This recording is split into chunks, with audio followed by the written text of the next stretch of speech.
എല്ലാവർക്കും നമസ്കാരം. 8th സ്റ്റാൻഡേർഡിലെ മാറിയ ടെക്സ്റ്റിലെ പ്രഷർ എന്നുള്ള 3ാമത്തെ ചാപ്റ്ററാണ് നമ്മൾ ഇന്നിവിടെ ഡിസ്കസ് ചെയ്യാൻ വേണ്ടി പോകുന്നത്.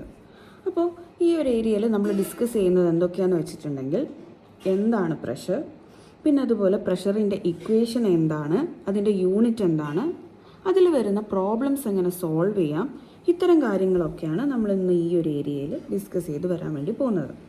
അപ്പോൾ ഇൻട്രൊഡക്ഷനായിട്ട് നിങ്ങൾക്ക് ടെക്സ്റ്റിൽ ഇങ്ങനെ ഒരു ചിത്രം കാണാൻ വേണ്ടി പറ്റും. അപ്പോൾ പുറത്ത് നിന്നിട്ട് ഒരാൾ ചോദിക്കുകയാണ്, ഇവിടെ ഫുൾ ചെളിയാണ്. അപ്പോൾ ഈ ലോറിയുമായിട്ട് ഇങ്ങനെ മൂവ് ചെയ്ത് വരുന്ന സമയത്ത് ആ ലോറി എന്ത് ചെയ്യും, ഈ ചെളിയിൽ സ്ട്രക്കായി പോവും, താണു പോകുമെന്നാണ് ഇയാൾ പറയുന്നത്. അപ്പോൾ ഇവിടെയുള്ള ഇയാൾ പറയാണ്, അതിന് നമുക്കെന്താ, ഇവിടെ ഒരു മരത്തിൻ്റെ ഒരു പലക ഇട്ടാൽ മതി, അപ്പോൾ അവിടെ താണു പോവില്ല എന്ന രീതിയിലാണ് അയാൾ പറയുന്നത്. അപ്പോൾ അതിൻ്റെ കാരണം എന്താണ് എന്നാണ് ആദ്യം ടെക്സ്റ്റിൻ്റെ ഭാഗത്ത് ചോദിച്ച് ഈ ചാപ്റ്റർ സ്റ്റാർട്ട് ചെയ്യുന്നത്. അതിൻ്റെ റീസൺ എന്താണെന്നുള്ളത് ഈ ചാപ്റ്റർ കംപ്ലീറ്റ് ചെയ്യുന്നതോടെ നിങ്ങൾക്ക് ആൻസർ പറയാൻ വേണ്ടി പറ്റും. അപ്പോൾ ഇവിടെയുള്ള കേസ് ഇതാണ്. നോർമലി ഈ ലോറി ഈ 2 വീലിൽ ട്രാവൽ ചെയ്ത് ഇങ്ങനെ താഴേക്ക് വരുന്ന സമയത്ത് എന്ത് ചെയ്യുന്നു, ഈ 2 ടയറും ഈ ചെളിയിൽ താണു പോവും.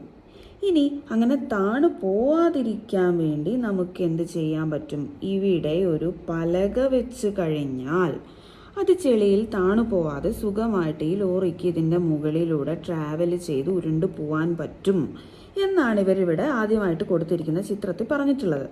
അപ്പോൾ സ്വാഭാവികമായിട്ടും അതിൻ്റെ ആൻസർ നമ്മളുടെ ചാപ്റ്ററുമായി റിലേറ്റഡ് ആയിരിക്കും എന്നുള്ളത് അറിയായിരിക്കുമല്ലോ. അപ്പോൾ നമ്മളിപ്പോൾ അതിൻ്റെ റീസൺ എക്സ്പ്ലെയിൻ ചെയ്യുന്നില്ല. ഈ ചാപ്റ്റർ പഠിച്ചു വരുന്നതിനനുസരിച്ച് കൃത്യമായിട്ട് അത് എക്സ്പ്ലെയിൻ ചെയ്യാൻ നിങ്ങൾക്ക് പറ്റും. ഇനി നോക്കിയോ, ടെക്സ്റ്റിൽ ആദ്യം തന്നെ ഒരു ആക്ടിവിറ്റിയാണ് കൊടുത്തിട്ടുള്ളത്. അപ്പോൾ ആക്ടിവിറ്റി എന്താണെന്ന് പറഞ്ഞിട്ടുണ്ടെങ്കിൽ, ഒരു സ്പോഞ്ചിൻ്റെ മുകളിലേക്ക് ഒരു ഇഷ്ടിക കട്ട വെക്കുകയാണ്, ഒരു ബ്രിക്ക് വെക്കുകയാണ്. അപ്പോൾ ഈ 2 രീതിയിലും നമുക്ക് ബ്രിക്ക് വെക്കാൻ വേണ്ടി പറ്റും. അതായത് ആദ്യത്തെ ചിത്രത്തിൽ ഇവരെന്താ ചെയ്തിട്ടുള്ളത്, നമ്മളുടെ സ്പോഞ്ചിൻ്റെ കട്ടയിലേക്ക് ഇങ്ങനെ കുത്തനെ ബ്രിക്കിനെ വെക്കുന്നു. രണ്ടാമത്തെ സ്പോഞ്ചിൽ ഇവരെന്താ ചെയ്തിരിക്കുന്നത്, ആ ഒരു ബ്രിക്കിനെ ഇങ്ങനെ നേരെ വെച്ചിരിക്കുകയാണ്. ഇതാ, രണ്ടും തമ്മിൽ വ്യത്യാസമുണ്ട്. അപ്പോൾ ഇങ്ങനെ വെക്കുന്ന സമയത്ത് കാണാൻ വേണ്ടി പറ്റും എവിടെയാണ് കൂടുതൽ ഡെപ്തിൽ ഈ സ്പോഞ്ച് താണു പോയിട്ടുള്ളത്.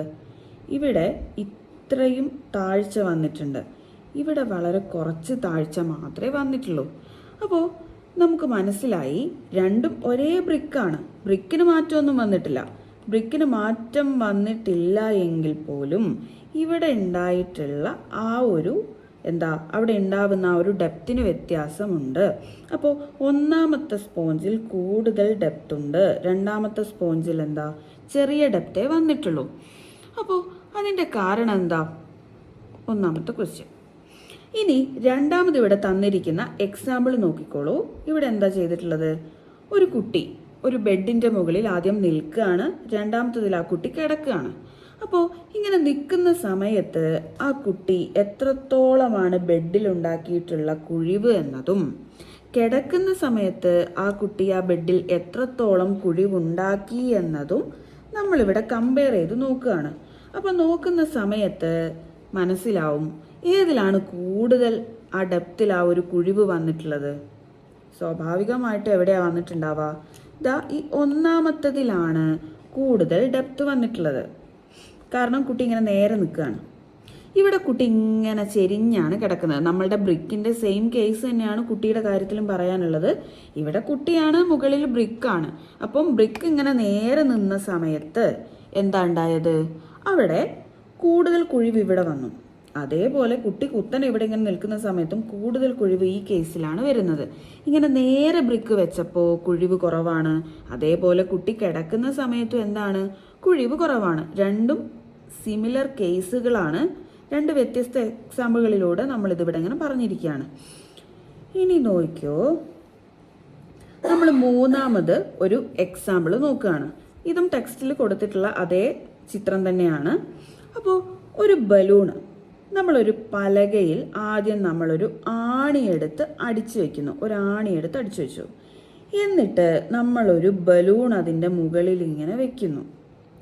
അതിനുശേഷം നമ്മളൊരു കാർഡ്ബോർഡ് അതിൻ്റെ മുകളിൽ വെച്ച് അവിടെ ഒരു വെയിറ്റ് എടുത്ത് വെക്കുകയാണ്. ഈ കാണുന്ന ഒരു വെയിറ്റ് ആണ്. എന്തെങ്കിലും ഒരു വെയിറ്റ് എടുത്ത് വെക്കാം. അവിടെ എന്തായിരിക്കും സംഭവിച്ചിട്ടുണ്ടാവുക? സ്വാഭാവികമായും ബലൂൺ ആ ടൈമിൽ പൊട്ടും. ഇനി നോക്കിയോ, രണ്ടാമത്തെ കേസിൽ നമ്മൾ ആ പലകയുടെ മുകളിൽ ധാരാളം ആണികൾ ഇങ്ങനെ അടിച്ചടിച്ച് വെക്കുകയാണ്. അങ്ങനെ ആണികളെല്ലാം നിരത്തി വെച്ച ശേഷം അതിൻ്റെ മുകളിൽ നമ്മളൊരു ബലൂൺ എടുത്ത് പ്ലേസ് ചെയ്ത് വെക്കുന്നു. ഒരു ബലൂൺ വെച്ചു. അതിൻ്റെ മുകളിലായി നേരത്തെ വെച്ചതുപോലെ ഒരു കാർഡ്ബോർഡ് വെക്കുന്നു. ഒരു വെയിറ്റ് അതിൻ്റെ മുകളിലും വെച്ചു. ഇനി ഈ രണ്ട് കേസുകളും തമ്മിലുള്ള വ്യത്യാസം എന്താണ്? ആദ്യത്തെ കേസിൽ ബലൂണ് പൊട്ടി. രണ്ടാമത്തെ കേസിൽ ബലൂണ് പൊട്ടുമോ? ശരിക്കും പറഞ്ഞാൽ രണ്ടാമത്തെ കേസിൽ ബലൂണ് പൊട്ടില്ല. കാരണം എന്താണ്?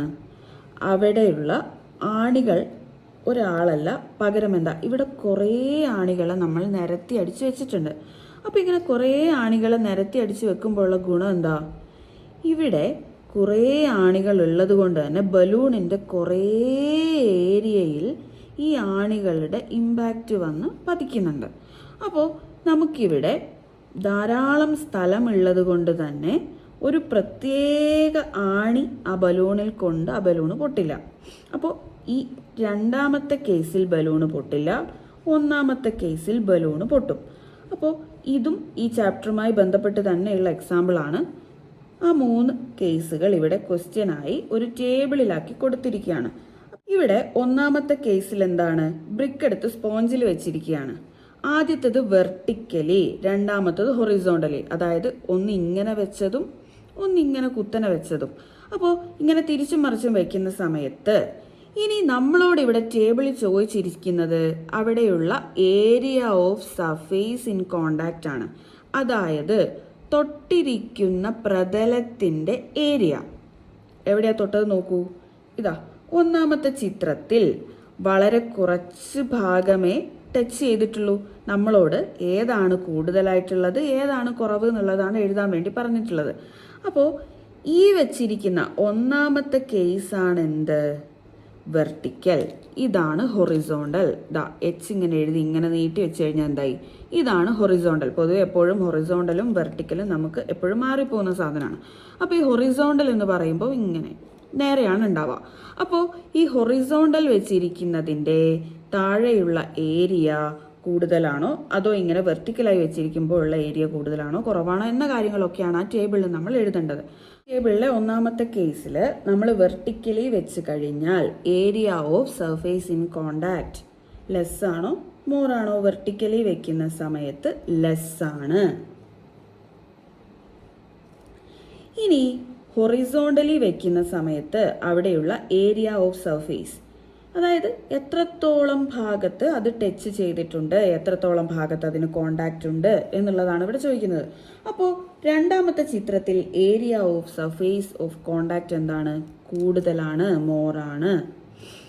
അപ്പോൾ ഇതാണ് രണ്ട് ടേബിളുകളിൽ ഫില്ല് ചെയ്തിട്ടുണ്ടാവുക. ഇനി അതിൻ്റെ ഒബ്സർവേഷനാണ് നമ്മളോട് അടുത്ത കോളത്തിലായിട്ട് ചോദിക്കുന്നത്. എന്താ നമ്മളുടെ ഒബ്സർവേഷൻ എന്ന് പറയുന്ന സമയത്ത് അവിടെ ഉണ്ടാവുന്ന ഡെപ്ത്, അവിടെ ഉണ്ടാവുന്ന ആ ഒരു കുഴിവ് എത്രത്തോളം ഉണ്ട് എന്നുള്ളതാണ് നമുക്ക് ആകെ ഒബ്സർവ് ചെയ്യാൻ പറ്റുന്ന ഒരു കാര്യം, അതേ ഉള്ളൂ. അപ്പോൾ ഇവിടെ ലെസ് ഏരിയ ഓഫ് കോണ്ടാക്റ്റ് ഉള്ള ഈ ഒന്നാമത്തെ ചിത്രത്തിൽ അവിടെയുള്ള ഡെപ്ത് എന്താണ്?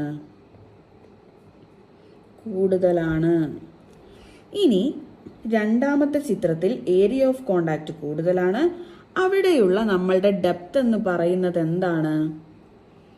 ലെസ് ആണ്. അപ്പോൾ ഇതാണ് ഒന്നാമത്തെ ആ ഒരു കേസിൻ്റെ ആൻസർ.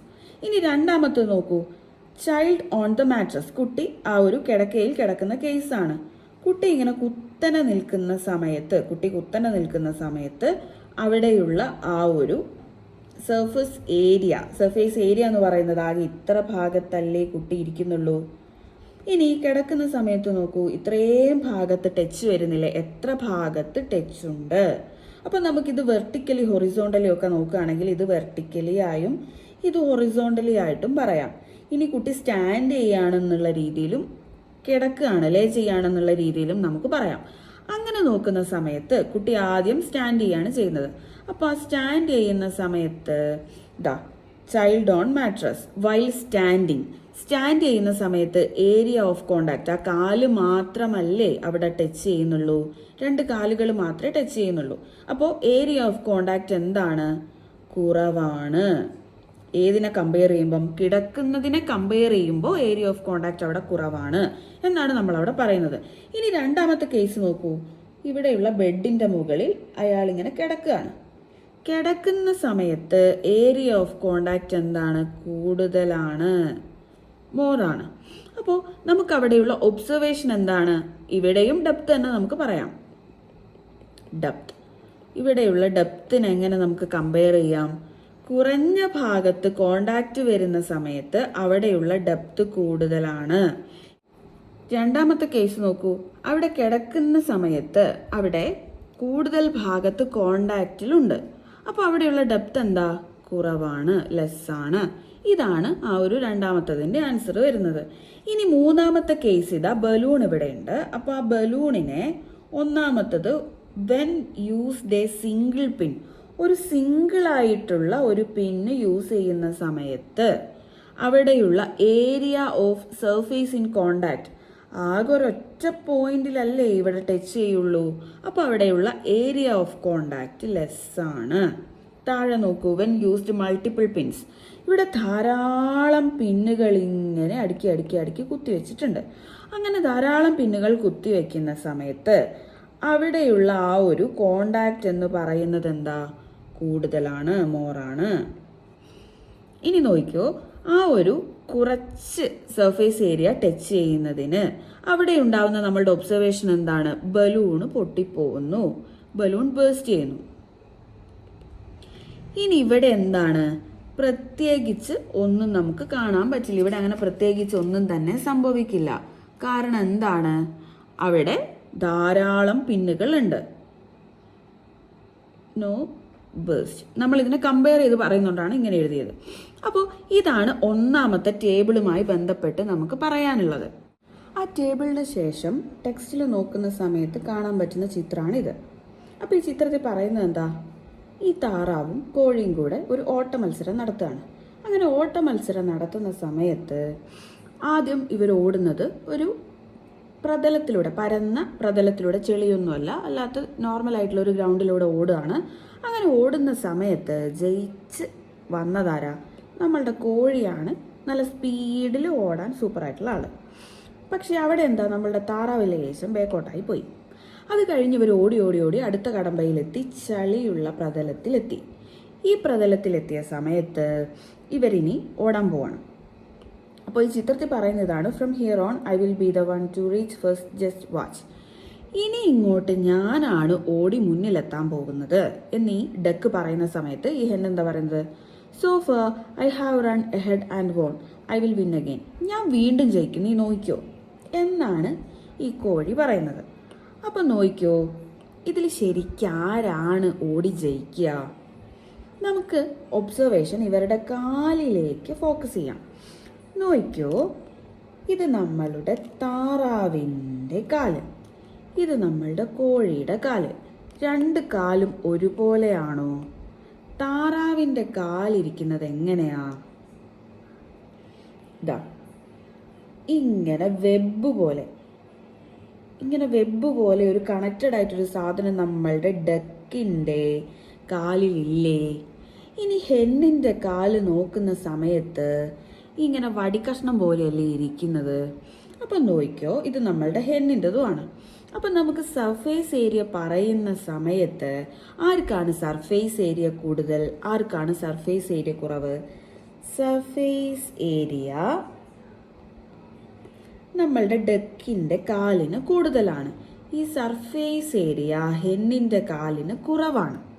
അപ്പോൾ ഈ ഒരു പോയിന്റ് വെച്ചുകൊണ്ട് കൂടുതൽ സർഫേസ് ഏരിയ ഈ ചെളിയിൽ വെക്കുന്ന ആളായിട്ടുള്ള ഡക്ക് എന്ത് ചെയ്യില്ല? താണു പോവില്ല. പക്ഷേ ഈ ഹെന്നിൻ്റെ കാലിൻ്റെ സർഫേസ് ഏരിയ കുറവായതുകൊണ്ട് ഇത് ചെളിക്കകത്തോട്ട് കാലെടുത്ത് വയ്ക്കുമ്പോൾ എന്ത് ചെയ്യും? നമ്മളുടെ ഹെന്നിങ്ങനെ താണു പോവും. അപ്പോൾ ഇവിടെയുള്ള റീസൺ ശരിക്കും എന്താണ്? ഇതെന്തുകൊണ്ടാണ് ഇങ്ങനെ സംഭവിക്കുന്നത്? അവിടെ ഇവർ രണ്ടും അപ്ലൈ ചെയ്യുന്ന ഒരു പ്രത്യേക കാര്യം കാരണമാണ് ഇത് സംഭവിക്കുന്നത്. അതാണ് ഈ ചാപ്റ്ററിൻ്റെ ആ ഒരു മെയിൻ ആയിട്ടുള്ള ഒരു കാര്യം എന്ന് പറയുന്നത്. അതെന്താണെന്ന് നമുക്ക് നോക്കാം. ഇവർ രണ്ടും ഇവിടെ അപ്ലൈ ചെയ്തിരിക്കുന്ന എന്താ? ഒരു ഫോഴ്സ് ആണ്. നമ്മളുടെ ഡെക്കായാലും ഹെന്നായാലും അപ്ലൈ ചെയ്തിരിക്കുന്നത് ഒരു ഫോഴ്സ് ആണ്. ആദ്യം നമുക്ക് ഫോഴ്സ് എന്താണെന്നുള്ളത് നോക്കാം. പഴയ ചാപ്റ്ററിൽ ഫോഴ്സ് എന്താണെന്ന് നമ്മൾ പഠിച്ചിട്ടുള്ളതാണ്. അപ്പോൾ ഫോഴ്സ് എന്താണെന്ന് നോക്കിയാലോ. Force is what the shape, size, volume, direction, state of rest or state of motion of an object changes or tends to change. എന്താ പറയുന്നത്? ഫോഴ്സ് എന്ന് പറഞ്ഞാൽ ഇതാ നോക്കിയോ, ഇവിടെ ഒരു ഒബ്ജക്റ്റ് ഉണ്ട്. അപ്പോൾ ഈ ഒബ്ജക്റ്റിൻ്റെ മുകളിൽ ഞാനൊരു ഫോഴ്സ് അപ്ലൈ ചെയ്യുമ്പോൾ ഒന്നല്ലെങ്കിൽ അതിൻ്റെ ഷേപ്പ്, അപ്പോൾ ഞാൻ ഇതിനൊരു ചവിട്ട് കൊടുക്കുകയാണ്. അപ്പോൾ ചവിട്ട് കൊടുത്ത സമയത്ത് ഇത് നമ്മളുടെ ചപ്പാത്തി മാവ് കുഴച്ച് വെച്ചിരിക്കുക. അപ്പോൾ ഞാനൊരു ചവിട്ട് കൊടുത്തു കഴിഞ്ഞാൽ അതിൻ്റെ ഷേപ്പ് മാറും, അതിങ്ങനെ ചളുക്കി പിഴുക്കി എന്നുള്ള രീതിയിലേക്ക് മാറും. ഇനി നോക്കിയോ, ഞാൻ ഫോഴ്സ് കൊടുക്കുമ്പം ഒന്നല്ലെങ്കിൽ ഷേപ്പ് മാറാം, അല്ലെങ്കിൽ അതിൻ്റെ സൈസ് മാറാം. ഇതിൻ്റെ സൈസ് പോലെയല്ല ഇതിൻ്റെ സൈസ്, അതിൻ്റെ സൈസ് മാറി. അടുത്തത് അതിൻ്റെ വോളിയം മാറാം. ഇവൻ്റെ വോളിയം ഡിഫറെൻ്റ് ആണ്. ഇനി നോക്കിയോ, ഒരു ബോൾ ഉണ്ട്. ആ ബോൾ ഇങ്ങനെ മൂവ് ചെയ്യാണെന്ന് വിചാരിച്ചോ. മൂവ് ചെയ്യുന്ന സമയത്ത് ഇങ്ങോട്ടേക്കാണ് മൂവ് ചെയ്യുന്നത്. അപ്പം ഞാൻ ഇതിൻ്റെ മുകളിലേക്ക് ഇവിടെ നിന്ന് ഇങ്ങോട്ടൊരു ഫോഴ്സ് കൊടുക്കുകയാണ്. ഫോഴ്സ് കൊടുക്കുന്ന സമയത്ത് ഈ ബോൾ എന്ത് ചെയ്യും? ഇങ്ങോട്ടേക്ക് ഉരുണ്ട് പോവും. അപ്പം നോക്കിയോ, ഞാൻ പറഞ്ഞത് ഇതാണ്. നമ്മളുടെ കയ്യിലൊരു ബോളുണ്ട്. അപ്പോൾ ആ ബോളിന് ഓൾറെഡി ഇങ്ങനെ ഈ ഡയറക്ഷനിൽ ഒരു മോഷൻ ഉണ്ട്. അപ്പം ഞാൻ ഇവിടെ നിന്നും ഒരു ഫോഴ്സ് അപ്ലൈ ചെയ്യാണ്. ഞാനൊരു ഫോഴ്സ് കൊടുത്തു. അങ്ങനെ ഫോഴ്സ് കൊടുത്തു കഴിഞ്ഞാൽ ഇങ്ങോട്ട് ഓടുന്നവൻ ആ ഡയറക്ഷൻ ചേഞ്ച് ചെയ്ത് എങ്ങോട്ടേക്ക് ഓടും? ഇങ്ങോട്ടേക്ക് പോവില്ലേ? അപ്പം അതിൻ്റെ എന്ത് മാറാം? ഡയറക്ഷൻ മാറാം. ഇനി അടുത്ത നോക്കിയോ, ഒരു ബോൾ ഇങ്ങനെ റെസ്റ്റിലിരിക്കുകയാണ്. അപ്പം ഞാനൊരു ഫോഴ്സ് കൊടുത്തു കഴിഞ്ഞാൽ അത് എന്ത് ചെയ്യും? It starts to move. അത് മൂവ് ചെയ്യാൻ വേണ്ടി സ്റ്റാർട്ട് ചെയ്യും. അപ്പോൾ അതിൻ്റെ സ്റ്റേറ്റ് ഓഫ് റെസ്റ്റിനെ നമുക്ക് മാറ്റാൻ പറ്റും. അല്ലെങ്കിൽ ഓൾറെഡി ഒരു ബോൾ മോഷനിലാണ്, എനിക്കിതിനെ നിർത്തണമെങ്കിൽ ഞാൻ എന്ത് ചെയ്യണം? ഞാനൊരു ഫോഴ്സ് കൊടുത്ത് നിർത്തണം. ഞാൻ എൻ്റെ കൈ കൊണ്ട് പിടിക്കുക എന്ന് പറയുന്ന സമയത്ത് I am giving a particular force on this object. അപ്പം ഞാനൊരു പ്രത്യേക തരം ഫോഴ്സ് ഞാൻ ഇതിൻ്റെ മുകളിൽ കൊടുക്കുകയാണ്. അപ്പോൾ സ്റ്റേറ്റ് ഓഫ് മോഷനെ എനിക്ക് എന്ത് ചെയ്യാം? മാറ്റാം. ഇതെല്ലാം മാറണമെന്ന് നിർബന്ധമില്ല, മാറാനുള്ള ഒരു ശ്രമമെങ്കിലും മതി. Changes or tends to change, മാറാനുള്ള ഒരു ടെൻഡൻസി ഉണ്ടാവുക. ആ ടെൻഡൻസി ഉണ്ടാവുക എന്ന് ഉദ്ദേശിക്കുന്നത് എന്താ? അത് നോക്കിയോ, നമ്മളിവിടെ ഒരു ചുമരുണ്ട്. ഇവിടെ ഉണ്ട്. അവിടെ ഞാൻ എന്ത് ചെയ്യാണ്? ഞാൻ അതിൻ്റെ സൈഡിൽ ഇങ്ങനെ തള്ളുകയാണ്. ചുമരിന് എന്തെങ്കിലും ഇളക്കം ഉണ്ടാവോ? ഇല്ല. അപ്പം ഞാൻ കൊടുക്കുന്ന ഫോഴ്സിന് ഒരു വിലയും ഇല്ലേ? ഉണ്ട്. ഞാൻ ഫോഴ്സ് കൊടുക്കുന്നുണ്ട്. ഞാൻ രാവിലെ തൊട്ട് വൈകുന്നേരം വരെ നിന്ന് തള്ളുകയാണെങ്കിൽ എൻ്റെ എനർജി ലോസായി ഞാൻ ക്ഷീണിക്കുന്നുണ്ട്. അപ്പം ഞാൻ അവിടെ എന്ത് ചെയ്യുന്നുണ്ട്? ഒരു ഫോഴ്സ് കൊടുക്കുന്നുണ്ട്. അപ്പോൾ നമ്മൾ പറയുന്ന ഇതാണ്, ഇവിടെ ഫോഴ്സ് കൊടുക്കുന്നുണ്ടെങ്കിലും ഈ പറഞ്ഞതുപോലെ ഷേപ്പിനോ സൈസിനോ വോളിയത്തിനോ ഡയറക്ഷനോ സ്റ്റേറ്റ് ഓഫ് റെസ്റ്റിനോ സ്റ്റേറ്റ് ഓഫ് മോഷനോ ഒന്നും തന്നെ മാറ്റം വന്നിട്ടില്ല. പക്ഷേ എൻ്റെ ഫോഴ്സ് ഇവിടെ ടെൻഡ് ചെയ്യുന്നുണ്ട്. ഇതിനൊക്കെയുള്ളൊരു ശ്രമം ആ ചുമര അവിടെ നടത്തുന്നുണ്ട്. എന്ന് വെച്ചാൽ ഞാൻ ഇവിടെ കൊടുക്കുന്ന ഫോഴ്സ് അവിടെയുള്ള ആ ഒരു മോളിക്കുലർ ലെവലിൽ അവിടെ അതിന് ചെറിയ മൂവ്മെന്റ്സും കാര്യങ്ങളൊക്കെ ഉണ്ട്. പക്ഷേങ്കിൽ നമുക്കത് വലിയ രീതിയിലൊന്നും കാണാൻ പറ്റില്ല. അവിടെയും ഫോഴ്സ് ഉണ്ട്. അപ്പോൾ ഇതാണ് ഫോഴ്സ്. എന്തിനാണ് ഇവിടെ ഇപ്പോൾ ഫോഴ്സ് ഇൻട്രൊഡ്യൂസ് ചെയ്തതെന്ന് വെച്ചാൽ നമ്മളുടെ ഡെക്കും ഹെന്നും താഴെ ചെളിയിലേക്ക് അപ്ലൈ ചെയ്തിട്ടുള്ളത് ഒരു ഫോഴ്സാണ്. നമ്മൾ നടക്കുന്ന സമയത്ത് നമ്മൾ ഗ്രൗണ്ടിലേക്ക് ഒരു ഫോഴ്സ് അപ്ലൈ ചെയ്തുകൊണ്ട് തന്നെയാണ് നടക്കുന്നത്, അല്ലെങ്കിൽ നമുക്ക് നടക്കാൻ പറ്റില്ല. അപ്പോൾ അങ്ങനെ ഒരു ഫോഴ്സ് അപ്ലൈ ചെയ്യുന്ന സമയത്ത് ആ പ്രത്യേകമായിട്ട് അവിടെ ഉണ്ടാവുന്ന ആ ഒരു ഏരിയയുമായിട്ടുള്ള ബന്ധവുമായി ബന്ധപ്പെട്ടാണ് ഡെക്ക് താണ് പോവാത്തതും ഹെന്ന് താണ് പോകുന്നതും. അപ്പം നോക്കിക്കോ, നമ്മൾ ഇതൊക്കെ പറഞ്ഞു വരുന്നത് പ്രഷറിലേക്കാണ്. അപ്പോൾ ഈ പ്രഷർ പഠിക്കുന്നതിന് മുന്നേ നമുക്ക് ആദ്യം പഠിക്കേണ്ട ടേം എന്ന് പറയുന്നത് ട്രസ്റ്റ് ആണ്. അപ്പോൾ ആദ്യം പറയട്ടെ, ഈ ട്രസ്റ്റ് എന്ന് വെച്ചാൽ അതൊരു പ്രത്യേകതരം ഫോഴ്സ് ആണ്. ഒരു പ്രത്യേകതരം ഫോഴ്സ് എന്നല്ല, ശരിക്കും പറഞ്ഞാൽ അത് ഫോഴ്സ് തന്നെയാണ്. അപ്പോൾ നോക്കിക്കോ, ഇവിടെ ഒരു ഒബ്ജക്റ്റ് ഉണ്ട്.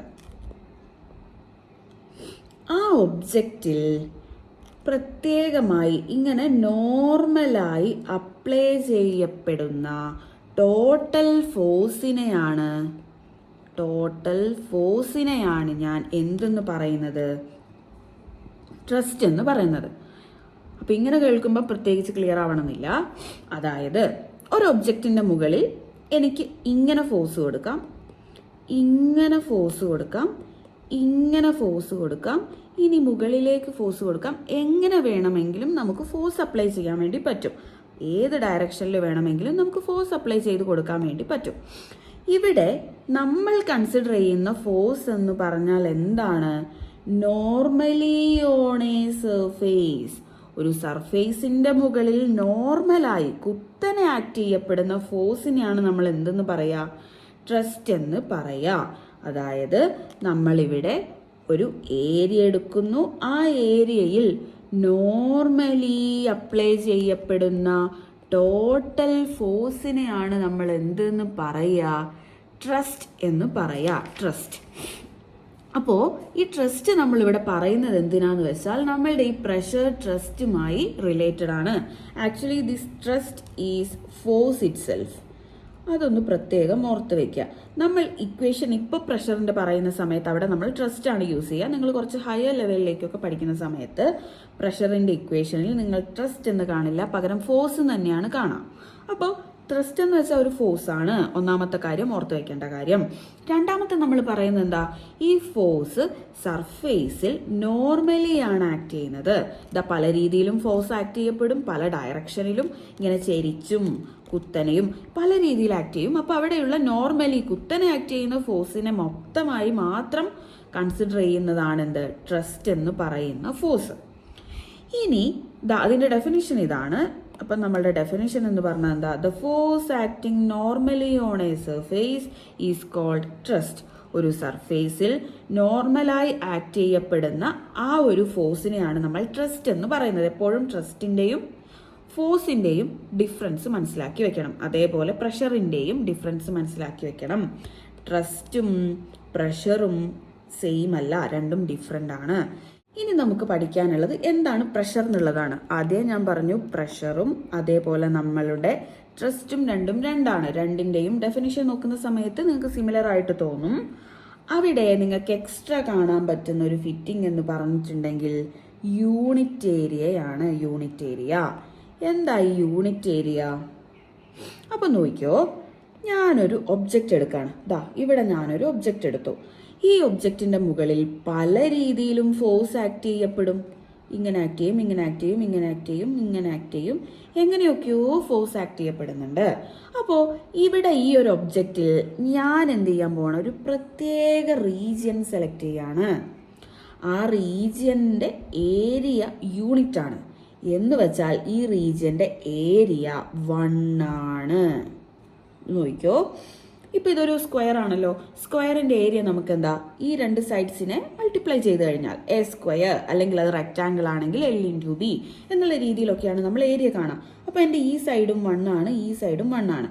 അപ്പൊ ഈ ഒരു റീജിയന്റെ ഏരിയ കണ്ടാൽ ഏരിയ ഈക്വൽ ടു 1 ആണ്. അപ്പോൾ നമുക്കിവിടെ പറയാം, ഇതാ ഡെഫിനിഷനിൽ നിങ്ങൾക്ക് കാണാൻ പറ്റും, pressure is the force acting normally per unit area. ഇതാ ഈ ഒരു റീജിയനിൽ, ഞാൻ ഇവിടെ എടുത്തിട്ടുള്ള ഈ ഒരു റീജിയനിൽ നോർമലി ആക്ട് ചെയ്യുന്ന ഫോഴ്സുകളെ മാത്രം എടുത്താൽ അതിനെ ഞാൻ വിളിക്കുന്ന പേരാണ് pressure. So actually pressure is also a force acting normally per unit area. ഒരു യൂണിറ്റ് ഏരിയയിൽ എന്ന് വെച്ചാൽ അവിടെയുള്ള ഏരിയ 1 ആണ്. അപ്പോൾ ആ യൂണിറ്റ് ഏരിയയിൽ ഫോഴ്സ് പെർപെൻഡിക്കുലറായി ആക്ട് ചെയ്യുന്ന, നോർമലായി ആക്ട് ചെയ്യുന്ന ഫോഴ്സിനെയാണ് ഞാൻ എന്തെന്ന് വിളിക്കുക? പ്രഷർ എന്ന് വിളിക്കുക. അപ്പോൾ നമ്മളിവിടെ ട്രസ്റ്റിന്റെയും പ്രഷറിന്റെയും ഡിഫറൻസ് ഒന്നുകൂടെ നോക്കുക. എന്താണ്? പ്രഷർ ആവുന്ന സമയത്ത് നമ്മളുടെ ഒരു റീജിയന്റെ യൂണിറ്റ് ഏരിയയിൽ ആക്ട് ചെയ്യപ്പെടുന്ന, നോർമലി ആക്ട് ചെയ്യപ്പെടുന്ന ഫോഴ്സ്. ട്രസ്റ്റ് ആണെങ്കിലോ നമ്മൾ സെലക്ട് ചെയ്യുന്ന എന്തോ ഒബ്ജക്റ്റിനെ മൊത്തമായി നോർമലി ആക്ട് ചെയ്യുന്ന ഫോഴ്സ്. രണ്ടും ഫോഴ്സ് ആണ്. അവിടെയുള്ള ഡിഫറൻസ് ഇത് ടോട്ടലായിട്ടാണ്. ഇവിടെ ഉള്ളത് എന്താണ്? ടോട്ടലായിട്ടല്ല, അവിടെയുള്ള യൂണിറ്റ് ഏരിയയിലാണ്. അപ്പോൾ ഇതാണ് പ്രഷറിന്റെ ഡെഫിനിഷൻ. അപ്പോൾ പ്രഷറിന്റെ ഡെഫിനിഷൻ ചോദിക്കാൻ ചാൻസ് ഉണ്ട്. അടുത്ത നമുക്ക് ഡിസ്കസ് ചെയ്യാനുള്ളത് പ്രഷറിന്റെ മെഷർമെന്റ് ആണ്. എങ്ങനെ പ്രഷർ മെഷർ ചെയ്യാം, അതായത് അതിന്റെ ഇക്വേഷൻ എന്താണ്, അതെങ്ങനെ നമുക്ക് കാൽക്കുലേറ്റ് ചെയ്യാം എന്നുള്ള രീതിക്കൊക്കെയാണ് നമ്മൾ നോക്കുന്നത്. അപ്പം നോക്കിയോ, നിങ്ങൾക്ക് ഇവിടെ ടെക്സ്റ്റിനകത്ത് ഒരു ചിത്രം കാണാൻ വേണ്ടി പറ്റും. ആ സെയിം ചിത്രമാണ് ഞാനിവിടെ വരച്ചു വെച്ചിട്ടുള്ളത്. അപ്പോൾ കുറേ ബ്രിക്കുകൾ ഇങ്ങനെ എന്ത് ചെയ്തിരിക്കുകയാണ്? ഇവിടെ ഇങ്ങനെ ഇങ്ങനെ ഇങ്ങനെ ഇങ്ങനെ അടുക്കി അടുക്കി വെച്ചിരിക്കുകയാണ്. രണ്ടും വ്യത്യസ്ത രീതിയിലാണ് അടുക്കി വെച്ചിട്ടുള്ളത്. ഒന്നാമത്തെ ചിത്രത്തിൽ 4 ബ്ലോക്ക് ഇങ്ങനെ 3, 2, 1 എന്ന രീതിയിൽ ഇങ്ങനെ വെച്ചിരിക്കുകയാണ്. രണ്ടാമത്തെ ചിത്രത്തിലോ ഇവിടെ മുകളിലാണ് 4, പിന്നെ 3, 2, 1 എന്ന രീതിയിൽ ഇങ്ങനെ വെച്ചിരിക്കുകയാണ്. ഇത് വെച്ചിരിക്കുന്നത് മണലിലാണ്. നമുക്ക് ആ ഒരു ഇഷ്ടികകൾ ഇങ്ങനെ അടുക്കി വെക്കുന്ന സമയത്ത് കൃത്യമായിട്ട് കുഴിവ് കിട്ടാൻ വേണ്ടിയിട്ടാണ് നമ്മളിങ്ങനെ മണലൊക്കെ ഇവിടെ എടുത്ത് വെച്ചിരിക്കുന്നത്. ഇനി നോക്കിയോ, ഈ 2 ചിത്രത്തിൽ നോക്കുമ്പോൾ ഏതിനാണ് കൂടുതൽ കുഴിവുള്ളത്? ഇതിനായിരിക്കോ ഇതിനായിരിക്കോ? നമുക്ക് കൃത്യമായിട്ട് അറിയാം, കുഴിവുള്ളത് കൂടുതൽ ഇവനാണ്. ഇവിടെ കുഴിവ് എന്തായിരിക്കും? കുറവാണ്. അപ്പോൾ ഇവിടെ നമുക്കിതിൻ്റെ താഴെ ഒരു ടേബിൾ തന്നിട്ടുണ്ട്. നമ്മളോട് ചോദിക്കുകയാണ് ഇവിടെയുള്ള ഫോഴ്സ് ആക്ട് ചെയ്യപ്പെട്ടിട്ടുള്ളത്, അതായത് ഇവിടെ ആക്ട് ചെയ്യപ്പെട്ടിട്ടുള്ള ടോട്ടൽ ഫോഴ്സ് എത്രയാണെന്നാണ് നമ്മളോട് ആദ്യം ചോദിച്ചിട്ടുള്ളത്. ഇവിടെ നമ്മളുടെ ഓരോ ബ്ലോക്കിൻ്റെയും ആ ഒരു ഫോഴ്സ് തന്നിട്ടുണ്ട്. ഓരോ ബ്ലോക്കും താഴേക്ക് ആക്ട് ചെയ്യുന്ന ആ ഒരു ഫോഴ്സ് എന്ന് പറയുന്നത് 18 ന്യൂട്ടൺ ആണ്. അപ്പോൾ ഇവിടെ ഉണ്ടാവുന്ന ടോട്ടൽ ഫോഴ്സ് എന്താ? ഓരോന്നിനെയും കൗണ്ട് ചെയ്ത് കൂട്ടണം. അപ്പോൾ ഇങ്ങനെ ഓരോന്നും അപ്ലൈ ചെയ്യുന്നത് 18 ന്യൂട്ടൺ 18 ന്യൂട്ടൺ 18 ന്യൂട്ടൺ ആണ്. അപ്പോൾ ഇവിടെ ടോട്ടലായി നമുക്കുള്ള ആ ഒരു എണ്ണം എന്ന് പറയുന്നത് എത്രയാ? 1, 2, 3, 4, 5, 6, 7, 8, 9, 10 എണ്ണാണുള്ളത്. അപ്പോൾ ഇവിടെയുള്ള ടോട്ടൽ ഫോഴ്സ് എന്ന് പറഞ്ഞാൽ എത്രയാണ്? Total force 18 × 10, 10 കട്ടയാണുള്ളത്. അപ്പോൾ ഇവിടെയുള്ള ടോട്ടൽ ഫോഴ്സ് എന്ന് പറഞ്ഞാൽ 180 ന്യൂട്ടൺ ആണ്. അപ്പം നമുക്ക് സ്ലാബ് 1, അതായത് ഇതാണ് സ്ലാബ് 1, ഇത് സ്ലാബ് 2. അപ്പോൾ സ്ലാബ് 1ന്റെ ടോട്ടൽ ഫോഴ്സ് എന്ന് പറയുന്നത് 180 ന്യൂട്ടൺ ആണ്. ഇനി സ്ലാബ് 2 നോക്കിക്കോ, തിരിഞ്ഞാലും മറഞ്ഞാലും ചെരിഞ്ഞാലും അതിൻ്റെ ആ ഒരു താഴേക്കുള്ള ഫോഴ്സ് എന്ന് പറയുന്നത് സെയിം ആണ്. ഇത് 18 ന്യൂട്ടൺ ആണ്, ഇത് 18 ന്യൂട്ടൺ ആണ്, സെയിം ആണ്. എണ്ണം എടുക്കുന്ന സമയത്ത് ഇതും 10 ആണ്. അപ്പോൾ അവിടെയുള്ള ടോട്ടൽ ഫോഴ്സ് എന്ന് പറയുന്നത് 18 × 10 തന്നെയാണ്, ദാറ്റ് ഈസ് 180 ന്യൂട്ടൺ. അപ്പം നമുക്ക് സ്ലാബ് 2ലും എഴുതാം 180 ന്യൂട്ടൺ തന്നെയാണ്. ഇനി നോക്കിയോ, രണ്ടാമത്തത് ചോദിക്കുന്നത് സർഫേസ് ഏരിയ ഓഫ് കോണ്ടാക്റ്റ് ആണ്. നമുക്കിവിടെ ക്വസ്റ്റ്യനിൽ തന്നിട്ടുണ്ട് ഇവിടെയുള്ള ആ ഒരു ലെങ്ത് എന്ന് പറയുന്നത്, അതിൻ്റെ ആ ഒരു താഴെയുള്ള സർഫേസ് ഏരിയ എന്ന് പറയുന്നത് 0.36 മീറ്റർ സ്ക്വയർ എന്നാണ് ഒരു കട്ടയുടെ. അപ്പോൾ ഇവിടെ 4 എണ്ണം ഉണ്ട്, 1, 2, 3, 4. അപ്പോൾ അവിടെയുള്ള ടോട്ടൽ സർഫേസ് ഏരിയ എന്ന് പറയുന്നത് കണ്ടുപിടിക്കാൻ എന്ത് ചെയ്താൽ മതി? 0.36 × 4 കട്ടയാണെങ്കിൽ 4, ഇനി 5 കട്ട ഉണ്ടായിരുന്നെങ്കിൽ × 5. താഴത്തത് മാത്രമേ നോക്കാവൂ, ഈ മണലിൽ എത്ര കട്ടകൾ ടച്ച് ചെയ്തു അത് മാത്രം വെച്ചുകൊണ്ടാണ് നമ്മളിവിടെ ചെയ്യുന്നത്. അല്ലാണ്ട് മുകളിലേക്കുള്ളതൊന്നും നിലത്ത് ടച്ച് ചെയ്തിട്ടില്ല, അതുകൊണ്ട് നമ്മൾ എണ്ണത്തിൽ കൂട്ടില്ല. അപ്പം നമ്മളിത് ചെയ്യുന്ന സമയത്ത് നമുക്ക് എന്ത് കിട്ടി? 1.44 മീറ്റർ സ്ക്വയർ. അതാണ് നമ്മളുടെ ഈ ടേബിളിൽ ഉണ്ടാവുക, 1.44 മീറ്റർ സ്ക്വയർ. ഇനി നോക്കൂ, ഈ രണ്ടാമത്തെ ചിത്രത്തിൽ ആകെ ഒരൊറ്റ ഇഷ്ടികയല്ലേ നിലത്ത് കൂട്ടുന്നുള്ളൂ. അപ്പോൾ അവിടെയുള്ള സർഫേസ് ഏരിയ എന്ന് പറയുന്നത് നമ്മൾ മൾട്ടിപ്ലൈ ഒന്നും ചെയ്യേണ്ട, ഒരൊറ്റ ഒന്നിൻ്റെത് 0.36 മീറ്റർ സ്ക്വയർ. അതാണ് ആ സർഫേസ് ഏരിയ. ഇനി നമ്മളോട് കാണാൻ പറയുന്നത് ഇതാണ്, force experience per unit area. നിങ്ങൾ എവിടെ എന്നുള്ള വാക്ക് കണ്ടാലും അത് ഡിവിഷൻ ആയിരിക്കും. അപ്പോൾ ഫോഴ്സ് പെർ യൂണിറ്റ് ഏരിയ എന്ന് വെച്ചാൽ ഫോഴ്സ് ബൈ ഏരിയ എന്നാണ് അർത്ഥം. അപ്പോൾ ഇവിടെയുള്ള ഈ കോളം കിട്ടാൻ വേണ്ടി 180/1.44, ഇവിടെ 180/0.36, ഈ രീതിയിലാണ് നമ്മൾ ചെയ്യേണ്ടത്. അപ്പോൾ ആദ്യത്തേത് ചെയ്യുന്ന സമയത്ത് നമുക്ക് 125 ന്യൂട്ടൺ പെർ മീറ്റർ സ്ക്വയർ എന്നും, രണ്ടാമത്തത് ചെയ്യുന്ന സമയത്ത് നമുക്ക് 500 ന്യൂട്ടൺ പെർ മീറ്റർ സ്ക്വയർ എന്നും നമുക്ക് കിട്ടും. ഇനി നോക്കൂ, ഇതിനകത്ത് ഏതിനാണ് force experience per unit area കുറവ്? ഇവന് കുറവാണ്, ഇവൻ എന്താ കൂടുതലാണ്. അപ്പം അതായത് ഇവിടെ നമ്മളുടെ force experience per unit area കുറവാണെന്ന് പറഞ്ഞാൽ നമ്മൾ കുറച്ച് മുന്നേ പറഞ്ഞ എന്താ? Pressure is the force acting normally per unit area. അത് തന്നെയാണിത്. എന്ന് വെച്ചാൽ ഇവിടെയുള്ള പ്രഷർ നമ്മൾ ഈ കാൽക്കുലേറ്റ് ചെയ്തിരിക്കുന്നത് ശരിക്കും പ്രഷറാണ് നമ്മളിവിടെ കാൽക്കുലേറ്റ് ചെയ്തിട്ടുള്ളത്. അപ്പോൾ പ്രഷർ കാൽക്കുലേറ്റ് ചെയ്തപ്പോൾ സ്ലാബ് 1ന് കുറവാണ്, സ്ലാബ് 2ന് കൂടുതലാണ്. ഇവിടെ ഈ ചിത്രത്തിൽ നോക്കുമ്പോൾ അവിടെ എന്താണ്, ഡെപ്ത് കൂടുതലാണ്. അപ്പം നമ്മളുടെ പ്രഷർ രണ്ടാമത്തെ ചിത്രത്തിൽ എന്താ, കൂടുതലാണ്. പ്രഷർ കൂടുമ്പോൾ ഡെപ്ത് എന്താ, കൂടുന്നു. പ്രഷർ കൂടുമ്പോൾ ഡെപ്ത് എന്ത് ചെയ്യുന്നു, കൂടുന്നു. ഇനി ഇവിടെ നോക്കൂ, നമ്മളുടെ ഒന്നാമത്തെ സ്ലാബിന് പ്രഷർ കുറവാണ്.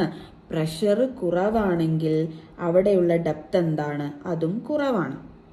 അപ്പോൾ നമ്മളിവിടെ പ്രഷറിൻ്റെ ഇക്വേഷനാണ് ശരിക്കും നമ്മളിവിടെ ഈ ഒരു എക്സ്പെരിമെൻറ്റിലൂടെ ഇവർ പറയാൻ വേണ്ടി ശ്രമിക്കുന്നത്.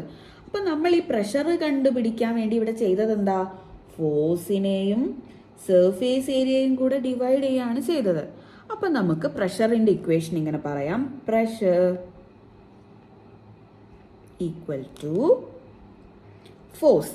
ഈ ഫോഴ്സും ട്രസ്റ്റും സെയിം ആണെന്ന് ഞാൻ പറഞ്ഞിട്ടുണ്ട്. അപ്പോൾ ഒരു പ്രത്യേക തരം, ഒരു പെർട്ടിക്കുലർ സംഭവത്തിലെ മാത്രം കൺസിഡർ ചെയ്തുകൊണ്ടുള്ള ഫോഴ്സ് ആയതുകൊണ്ട് നമ്മളിവിടെ ട്രസ്റ്റ് തന്നെ എഴുതാണ്. Pressure equal to force by area എന്ന് എഴുതിയാലും കറക്റ്റ് തന്നെയാണ്. അപ്പോൾ ട്രസ്റ്റ് ബൈ ഏരിയ ഇത് ചെയ്ത് കഴിഞ്ഞാൽ നമുക്ക് പ്രഷർ കിട്ടും. ഇക്വേഷനായിട്ട് എഴുതുമ്പോൾ P is equal to F by A. Pressure equal to force by area അഥവാ thrust by area. Thrust is also a force. അപ്പോൾ ഇതാണ് നമ്മളുടെ പ്രഷറിൻ്റെ ഇക്വേഷൻ. വളരെ ഇമ്പോർട്ടൻ്റ് ആണ്, നിർബന്ധമായും പഠിച്ചിരിക്കണം. ഇനി അടുത്തത് യൂണിറ്റ് ഓഫ് പ്രഷർ. പ്രഷറിൻ്റെ യൂണിറ്റ് ആണ് നമ്മളോട് ചോദിക്കുന്നത്. ഒരു ഫിസിക്കൽ ക്വാണ്ടിറ്റിയുടെ യൂണിറ്റ് നമ്മളെങ്ങനെ കണ്ടുപിടിക്കുക, വളരെ എളുപ്പത്തിൽ കണ്ടുപിടിക്കാം. ആ ഇക്വേഷനകത്തുള്ള ഓരോ കമ്പോണൻറ്റിൻ്റെയും യൂണിറ്റുകൾ കൊടുത്തു കഴിഞ്ഞാൽ നമുക്ക് ആ രണ്ടാമതുണ്ടായിട്ടുള്ള ആ ഒരു ഫിസിക്കൽ ക്വാണ്ടിറ്റിയുടെ യൂണിറ്റ് നമുക്ക് കിട്ടും. അപ്പോൾ നമുക്കറിയാം P is equal to force by area. അപ്പോൾ ഫോഴ്സിൻ്റെ യൂണിറ്റ് എന്താ, ന്യൂട്ടൺ ആണ്. ഏരിയയുടേത് മീറ്റർ സ്ക്വയർ ആണ്. സോ നമ്മൾ യൂണിറ്റ് എഴുതുമ്പം ഈ രീതിയിൽ എഴുതാൻ പാടില്ല. എങ്ങനെ എഴുതണം, newton per metre square, per ഇട്ടാണ് എഴുതുക. ഈ രീതിയിൽ നമ്മൾ യൂണിറ്റ് എഴുതില്ല, എഴുതിയാൽ അത് തെറ്റാണ്.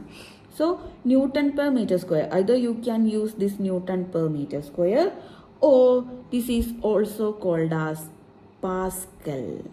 പാസ്കൽ എന്നും പറയാം. അത് പ്രഷറുമായി റിലേറ്റ് ചെയ്തിട്ടുള്ള കുറേ കണ്ടുപിടുത്തങ്ങൾ പാസ്കൽ നടത്തിയതുകൊണ്ട്, പാസ്കൽ ഒരു സയൻറ്റിസ്റ്റ് ആണ്, അതുകൊണ്ട് അദ്ദേഹത്തിൻ്റെ പേര് കൊടുത്തിരിക്കുകയാണ് ആ യൂണിറ്റിന് പാസ്കൽ.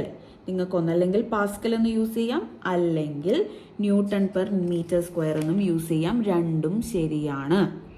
അപ്പം നോക്കിക്കോ, നമുക്കിങ്ങനെ പറയാം, ഒരു ന്യൂട്ടൺ പെർ മീറ്റർ സ്ക്വയർ എന്ന് പറയുന്നത് ഒരു പാസ്കലാണ്. ഒരു newton per metre square is equal to 1 pascal. ഇനി നോക്കിക്കോ, ടെക്സ്റ്റിനകത്ത് ഇങ്ങനെ 3 ചിത്രങ്ങൾ കൊടുത്തിട്ടുണ്ട്. ഒരു ഇഷ്ടികയെ 3 രീതിയിൽ വെച്ചതാണ്. അപ്പം നമ്മളുടെ ഇഷ്ടിക, ഇപ്പോൾ ഇതാണ് ഇഷ്ടികയെങ്കിൽ ഒന്നിൽ നമ്മൾ ഇങ്ങനെ വെച്ചു, അടുത്തതിൽ നമ്മൾ ഇങ്ങനെ വെച്ചു, മൂന്നാമത്തതിൽ നമ്മൾ കുത്തനെ ഇങ്ങനെ വെക്കുന്നു. അപ്പോൾ 3 രീതിയിലായിട്ട് ഇതിനെ വെക്കുകയാണ്. ഒന്ന് നമ്മൾ ഇങ്ങനെ കുത്തനെ വെക്കുന്നു, ഒന്ന് നമ്മളിങ്ങനെ ചെരിച്ചിടുന്നു, ഒന്നിന് എന്താണ് നമ്മളല്ലാതെ സൈഡ് വൈസ് ആയിട്ടും ഇങ്ങനെ സൈഡ് വൈസ് ആയിട്ട് ഇങ്ങനെ കുത്തനെയും വെക്കുന്നു. 3 രീതിയിലായിട്ട് വെക്കുകയാണ്. അങ്ങനെ വെച്ച് കഴിയുമ്പോൾ അവിടെ ഉണ്ടാവുന്ന കുഴിവിൽ എന്തൊക്കെ വ്യത്യാസമാണ് വരിക? അപ്പോൾ ഈ കുഴിവുണ്ടാവുന്നത് പ്രഷർ കാരണമാണെന്ന് പറഞ്ഞു. അതിൻ്റെ സർഫേസ് ഏരിയയും ആ ഒരു പ്രഷറും തമ്മിലുള്ള റിലേഷൻ നമുക്ക് നോക്കാം. ഇവിടെ കൂടുതൽ സർഫേസ് ഏരിയ ഉണ്ട്, സർഫേസ് ഏരിയ കൂടുതലുണ്ട്. അവിടെ ഉണ്ടായിട്ടുള്ള കുഴിവ് എന്താ, വളരെ കുറവാണ്. അപ്പം അവിടെയുള്ള പ്രഷർ വളരെ കുറവാണ്. ഇനി നോക്കിയോ, ഇവിടെ സർഫേസ് ഏരിയ ഇതിനേക്കാളും കുറച്ചുകൂടെ കുറവാണ്, കുറച്ചുകൂടെ കുറഞ്ഞിട്ടുണ്ട്. അപ്പം നമ്മളുടെ പ്രഷർ എന്താ എന്ന് വെച്ചാൽ ഇവിടെയുള്ള കുഴിവ് എന്താ, കുറച്ചും കൂടിയൊക്കെ കൂടിയിട്ടുണ്ട്, കുറച്ചൊന്ന് കൂടി വന്നിട്ടുണ്ട്. ഇനി മൂന്നാമത്തെ കേസ് നോക്കൂ, അവിടെയുള്ള സർഫേസ് ഏരിയ വളരെ കുറവാണ്, ഭയങ്കര കുറവാണ്. വളരെ ചെറിയ റീജിയൻ മാത്രമേ കുഴിയിൽ ടച്ച് ചെയ്യുന്നുള്ളൂ. അപ്പോൾ അവിടെയുള്ള പ്രഷർ എന്ന് പറയുന്നത് എന്ന് വെച്ചാൽ അവിടെ ഉണ്ടാവുന്ന ഒരു കുഴിവിനെയാണ് നമ്മൾ പ്രഷറായിട്ട് പറയുന്നത്. അപ്പോൾ അവിടെയുള്ള കുഴിവ് എന്താണ്, ഏറ്റവും കൂടുതൽ കുഴിവുള്ളത് ഈ മൂന്നാമത്തെ ഇമേജിനാണ്. അപ്പോൾ അവിടെയുള്ള ആ ഒരു കുഴിവെന്ന് പറയുന്നത് നല്ല രീതിയിൽ കൂടുതലാണ്. സോ നിങ്ങൾക്ക് ഇവിടെ ഒരു റിലേഷൻ കാണാൻ വേണ്ടി പറ്റും. സർഫേസ് ഏരിയയും പ്രഷറും തമ്മിൽ റിലേറ്റഡ് ആണ്. Surface area and pressure are related. രണ്ടും തമ്മിലൊരു റിലേഷൻ ഉണ്ട്. അവർ തമ്മിലുള്ള റിലേഷൻ എന്താ? ഒരാൾ കൂടുന്ന സമയത്ത് മറ്റേ ആൾ കുറയുകയാണ്. എല്ലായ്പ്പോഴും അങ്ങനെ തന്നെയാണ്. അപ്പം അതുകൊണ്ട് എനിക്ക് എന്തു പറയാം? Surface area is inversely proportional to pressure എന്ന് വെച്ചാൽ സർഫേസ് ഏരിയ കൂടുമ്പോൾ പ്രഷർ കുറയും, അല്ലെങ്കിൽ സർഫേസ് ഏരിയ കുറയുമ്പോൾ പ്രഷർ കൂടും. അതാണ് ഈ ഇൻവേഴ്സ്ലി പ്രൊപ്പോർഷണൽ എന്നുകൊണ്ട് ഉദ്ദേശിക്കുന്നത്. അപ്പോൾ നമുക്ക് പറയാം pressure is inversely proportional to surface area. ഒന്നാമത്തെ point, pressure is inversely proportional to surface area എന്ന് വെച്ചാൽ when pressure increases, pressure increase ചെയ്യുമ്പോൾ surface area decreases, and when pressure decreases then surface area increases. ഇതാണ് അവർ തമ്മിലുള്ള ആ ഒരു relation എന്ന് പറയുന്നത്. ഈ റിലേഷൻ വളരെ ഇമ്പോർട്ടൻ്റ് ആണ്. ഈ റിലേഷനുമായി ബന്ധപ്പെട്ടുകൊണ്ട് കുറേ ക്വസ്റ്റ്യൻസ് ഒക്കെ ചോദിക്കാറുണ്ട്. ആ പ്രഷർ ആൻഡ് ദ സർഫേസ് ഏരിയയുടെ ആ ഒരു റിലേഷൻ വെച്ചുകൊണ്ടുള്ള ആ ഒരു എക്സാമ്പിൾസ് അടുത്ത വീഡിയോയിൽ നമുക്ക് ഡിസ്കസ് ചെയ്യാം. ഇനി ഇവിടെ ഒരു പ്രോബ്ലം നമുക്ക് നോക്കാം. അപ്പോൾ ഇവിടെ തന്നിരിക്കുന്ന പ്രോബ്ലത്തിൽ നമ്മളോട് പറഞ്ഞിരിക്കുകയാണ്, ഒരു ബോക്സ് ഒരു നിലത്തിങ്ങനെ കിടക്കുകയാണ്. അതിൻ്റെ വെയിറ്റ് എന്ന് പറയുന്നത് 200 ന്യൂട്ടൺ ആണ്. നമുക്കറിയാം അവിടെയുള്ള ആ ഒരു വെയിറ്റ് എന്ന് പറയുന്നത് എന്താണ്? താഴേക്കുള്ള ആ ഒരു ഫോഴ്സ് ആക്ടിങ് തന്നെയാണ്. അപ്പോൾ F is equal to 200 newton ആണ്. അവിടെയുള്ള if the area of base of box is 2.5 metre square. അപ്പോൾ അവിടെയുള്ള നമ്മളുടെ സർഫേസ് ഏരിയ തന്നിട്ടുണ്ട് 2.5 മീറ്റർ സ്ക്വയർ. അവിടെയുള്ള പ്രഷർ കണ്ടുപിടിക്കാനാണ്.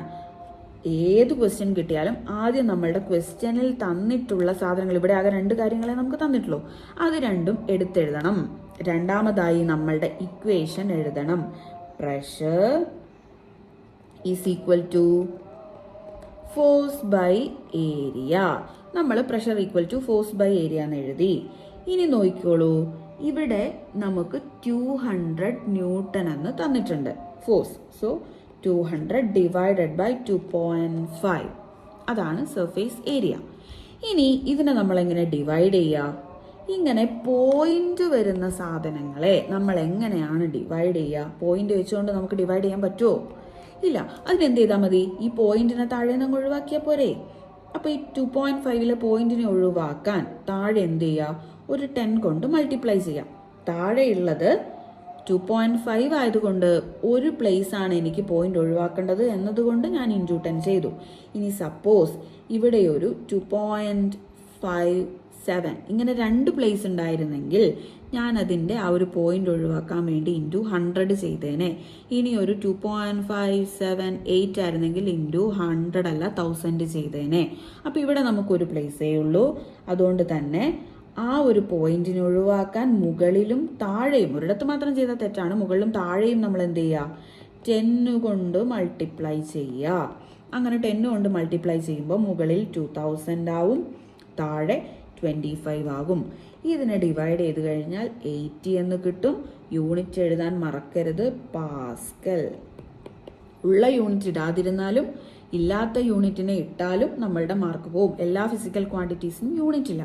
അപ്പോൾ ഇതിന് യൂണിറ്റ് ഉണ്ട്, അത് പാസ്കൽ എന്ന് എഴുതാം. അല്ലെങ്കിൽ നിങ്ങൾക്ക് ന്യൂട്ടൺ പെർ മീറ്റർ സ്ക്വയർ എന്നുള്ള യൂണിറ്റും യൂസ് ചെയ്യാം. രണ്ടും ഓക്കെയാണ്.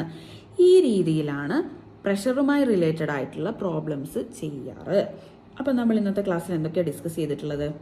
അപ്പോൾ പ്രധാനമായും ഇവർ കുറേ ആക്ടിവിറ്റീസിലൂടെ ഒക്കെ പറഞ്ഞു വരുന്ന സിമ്പിൾ ആയിട്ടുള്ളൊരു കാര്യമാണ് എന്താണ് പ്രഷർ. സോ നമുക്ക് പറയാം, pressure is the force acting normally per unit area. ഒരു ഏരിയയിൽ നോർമലായി ആക്ട് ചെയ്യുന്ന, ഒരു യൂണിറ്റ് ഏരിയയിൽ നോർമലായി ആക്ട് ചെയ്യുന്ന ഫോഴ്സിനെയാണ് പ്രഷർ എന്ന് പറയുക. അപ്പോൾ അവിടെയുള്ള ആ ഒരു നോർമലി ആക്ട് ചെയ്യുന്ന ഫോഴ്സിനെ നമ്മൾ ഒറ്റ പേരിട്ട് വിളിച്ചു, അതാണ് ട്രസ്റ്റ്. അപ്പോൾ നമുക്ക് ഇക്വേഷനായി പറയുന്ന സമയത്ത് pressure equal to thrust by ഏരിയയാണ്. അപ്പോൾ നമുക്ക് ഇക്വേഷനായി എഴുതുമ്പോൾ P is equal to F/A വളരെ ഇമ്പോർട്ടൻ്റ് ആണ്. അതിൻ്റെ യൂണിറ്റ് എന്ന് പറയുന്നത് P equal to newton per metre square. Newton per metre square or other you can use pascal. അതിനുശേഷം നമ്മൾ എന്ത് ചെയ്തിട്ടുണ്ട്, ഈ സർഫേസ് ഏരിയയും പ്രഷറും തമ്മിലുള്ള റിലേഷൻ പറഞ്ഞിട്ടുണ്ട്. രണ്ടും ഇൻവേഴ്സ്ലി പ്രപ്പോർഷണൽ ആണ്. അത് വളരെ ഇമ്പോർട്ടൻ്റ് ആണ്.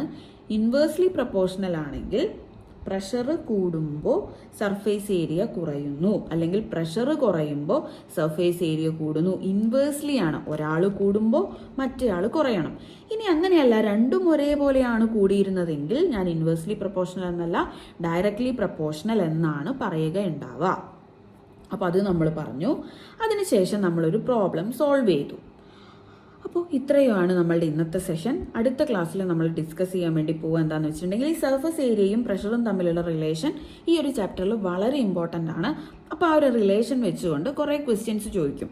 എന്തുകൊണ്ടാണ് നമ്മളുടെ ബാഗിൻ്റെ സ്ട്രാപ്പ് വീതി കൂടി ഉണ്ടാക്കിയത്, അതേപോലെ എന്തുകൊണ്ടാണ് നമ്മളുടെ നൈഫിൻ്റെ ആ ഒരു എഡ്ജ് ഷാർപ്പായിട്ട് ഉണ്ടാക്കിയത്, എന്തുകൊണ്ടാണ് നമ്മളുടെ നീഡിലിൻ്റെ ടിപ്പ് വളരെ ഷാർപ്പാക്കി ഉണ്ടാക്കിയത്, അല്ലെങ്കിൽ നമ്മൾ എന്തുകൊണ്ടാണ് നമ്മളുടെ ഈ ഒരു മണ്ണ് മാന്തി യന്ത്രത്തിൻ്റെ ചക്രങ്ങളൊക്കെ വീതി കൂട്ടി ഉണ്ടാക്കിയത്. അപ്പോൾ ആ കാര്യങ്ങളൊക്കെ നമ്മൾ ആ ഒരു സർഫേസ് ഏരിയ പ്രഷർ റിലേഷനിൽ വരുന്ന കാര്യങ്ങളാണ്. ശരിക്ക് ഈ സർഫേസ് ഏരിയയും പ്രഷറുമായി റിലേറ്റ് ചെയ്തിട്ട് തന്നെയാണ് ഒന്നാമത് തന്നിരിക്കുന്ന ഈ ഒരു ചിത്രവും റിലേറ്റ് ചെയ്തിരിക്കുന്നത്. ഈ ടയറുകൾ നേരെ ഇങ്ങനെ പോകുന്ന സമയത്ത് അവിടെയുള്ള സർഫേസ് ഏരിയ കുറവാണ്, ചക്രത്തിൻ്റെ സർഫേസ് ഏരിയ കുറവാണ്. അതുകൊണ്ട് തന്നെ അവിടെ ആക്ട് ചെയ്യപ്പെടുന്ന പ്രഷർ നല്ല കൂടുതലായിരിക്കും. അതുകൊണ്ടാണ് അത് ചെളിയിൽ ആണ്ടുപോകുന്നത്. ഇനി അതല്ലാതെ ഇയാൾ പലകയിടാൻ പറഞ്ഞു. പലകയിടുന്ന സമയത്ത് അവിടെയുള്ള സർഫേസ് ഏരിയ കൂടി. അപ്പോൾ സർഫേസ് ഏരിയ കൂടുന്ന സമയത്ത് പ്രഷർ ആക്ട് ചെയ്യുന്നത് കുറഞ്ഞു. അതുകൊണ്ട് തന്നെ നമ്മളുടെ ലോറി എന്ത് ചെയ്യില്ല, അതിൻ്റെ ഉള്ളിലേക്ക് ആണ്ട് പോവില്ല. So the reason behind this image is the pressure and the relation towards the surface area. അപ്പോൾ ഇത്രയും കാര്യങ്ങളാണ് നമ്മളുടെ ഇന്നത്തെ ക്ലാസ്സിൽ ഡിസ്കസ് ചെയ്യുന്നത്. അപ്പോൾ ക്ലാസ് ഇഷ്ടപ്പെട്ടിട്ടുണ്ടെങ്കിൽ സബ്സ്ക്രൈബ് ചെയ്യാൻ വേണ്ടി ശ്രമിക്കുക. ഇതിൻ്റെ ബാക്കി ക്ലാസ്സുകളൊക്കെ കാണുക. എന്തെങ്കിലും ഡൗട്ട്സ് ഉണ്ടെങ്കിൽ കമൻറ്റ് ബോക്സിൽ അത് കൊടുക്കുക. അടുത്ത ക്ലാസ്സിൽ വീണ്ടും കാണാം. Thank you.